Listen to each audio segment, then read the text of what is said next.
going to introduce a friend of mine who I've known for about 20 years now. He's hysterical. He makes me laugh. He offends everybody. Nothing sacred in his book, which is perfect, except what should be sacred, which is life itself. About 2.5 years ago, I was in the hospital and I wasn't going to make it that night. If I would have been there 6 or 8 hours later, I wouldn't have made it that night. The following day, I received a phone call from him and he said, are you going to be okay? And I said, yeah. And he goes, oh, so I stood up all night writing your eulogy for nothing. And I said, yeah, I'm sorry. I'm really sorry. And then he said, well, I could have gotten paid by doing some other work. And I said, I know, I'm sorry. I felt guilty because I didn't die. But then I realized, you know what? Read the eulogy to me. So it turns out that he said, no. Because with him, whatever you ask, it's never what you're going to get. And then he said, well, let me write 5 obituaries. And 5 obituaries turned into, no, let me write 16 pages of insults. So I'm going to roast you. So you're one of my dearest friends. Like everyone here is my dearest friend. You're my dearest comedian. And American Greetings, if you ever picked up a card, it was the most hysterical thing. This is the guy who wrote it. This is David Schecter.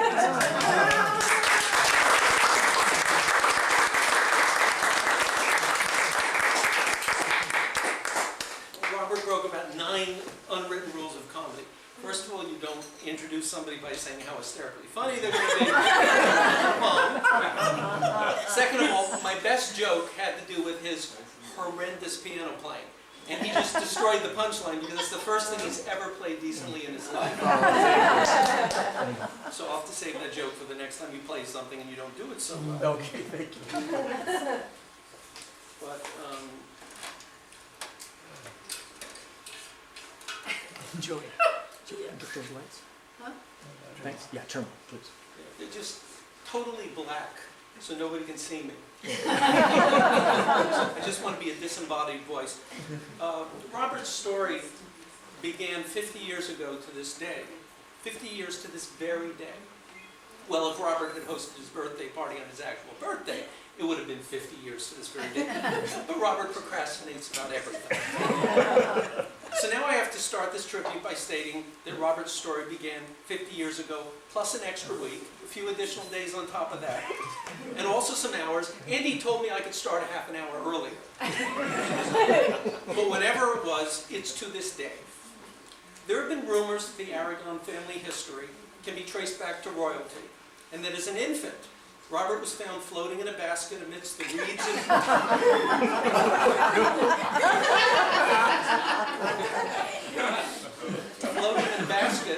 reeds and bulrushes of the San Diego River.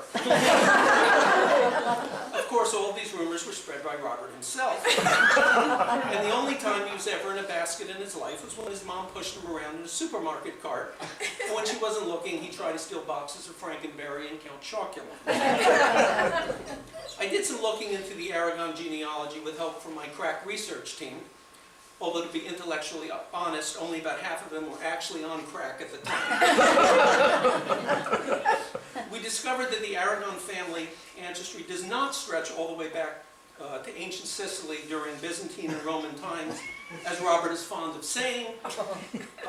In fact, we're unable to trace it back any further than 1930s gangland Chicago, when most of Robert's relatives ended up encased in concrete at the bottom of Chicago Harbor. But it should be mentioned that growing up, Robert was strongly influenced by his family, and he liked to name his many stuffed animals after his various relatives. True. That's why Robert called his favorite teddy bear, his favorite bear, Two Gun Teddy. And he also had Whack Whack the Frog, and a plush chihuahua named Fingers. Robert was born in Mexico, as his mother happened to be visiting someone in that country. Because at that time, she was under the impression that that thing in her tummy was just a bad case of gas.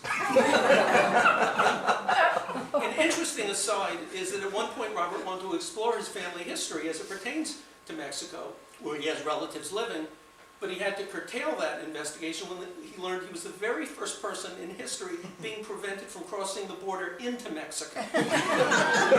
As that country had passed a resolution covering all 31 of their states and their federal district to not let him back in under any circumstances. He was even refused entry when he offered money to some of the people operating secret tunnels between the U.S. and Mexico. Robert's childhood was not what anyone would consider normal, unless you consider it a typical pastime for a young boy to be fantasizing about Vincent van Gogh's severed ear. At the age of about 4 and a half, the art bug bit Robert. Well, actually, it was a potato beetle. But it bit Robert in the arm, and instead of killing it, Robert let it live, and he named it Art. Very sweet. For many months, Robert and Art, the bug, were inseparable. Mainly because the potato beetle never removed its mandibles from Robert's arm. Robert ended up having to be treated for an infection, which the family doctor, in reality a relative who specialized in rubbing out certain troublesome individuals, sprayed Robert's arm with Raid. While the patient lived, Art the bug died, and Robert found himself friendless and extremely lonely for the next 20 years of his life. Robert started drawing when he was only a couple of years old, and his style hasn't changed much since that time. Amazingly, he did his first oil painting when he was only 7. It was 2 fishermen on a boat. The problem was with his oil painting was that he used olive oil. And he got punished when his mother was unable to make dinner that night. An important moment for Robert came when he was 12, and his father took him to a prostitute. You all know this story. It's true. While to this day, Robert isn't entirely sure why this happened, he believes his father might have wanted to take advantage of a 2-for-1 coupon.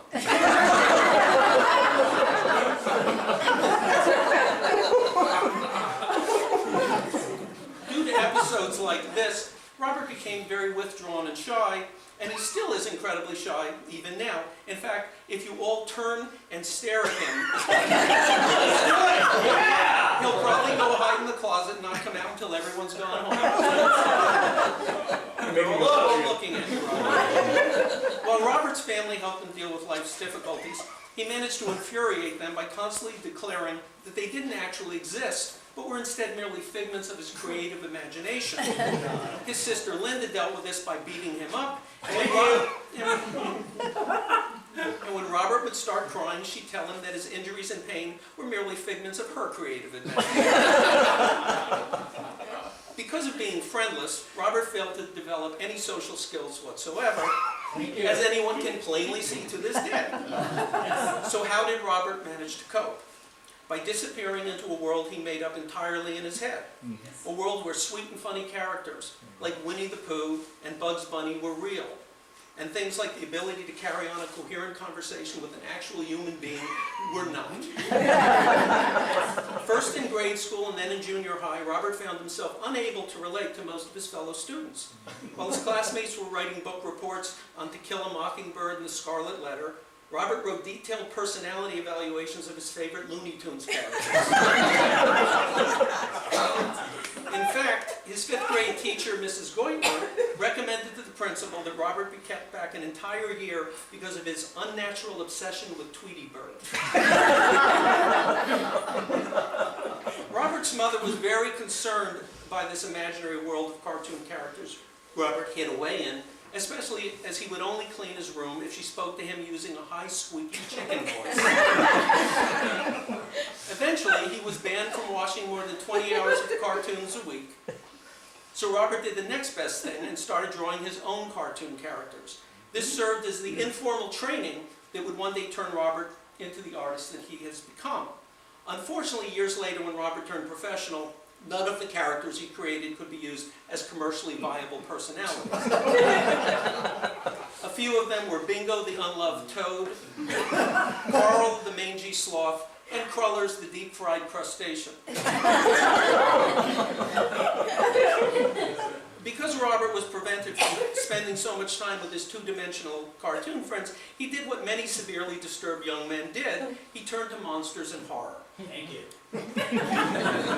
In the cinematic beasts he saw on late-night television, Robert found others he could relate to. In Frankenstein, he saw someone who had trouble making friends. In The Wolfman, he discovered somebody who was misunderstood. In The Mummy, he found someone who never took a bath. As with the cartoon characters, Robert believed these nightmarish creatures were real, and his confusion led to some deep psychological problems. Robert often mixed up the various imaginary worlds he was living in, and for years he was plagued by nightmares caused by these contrary influences. In one recurring nightmare, Winnie the Pooh would bite Robert's neck and drain out all of his blood. In another, the creature from the Black Lagoon mauled and digested Pepe Le Pew, while Yosemite Sam merely sat by and watched. Robert was the first member of his family to see a psychiatrist long term,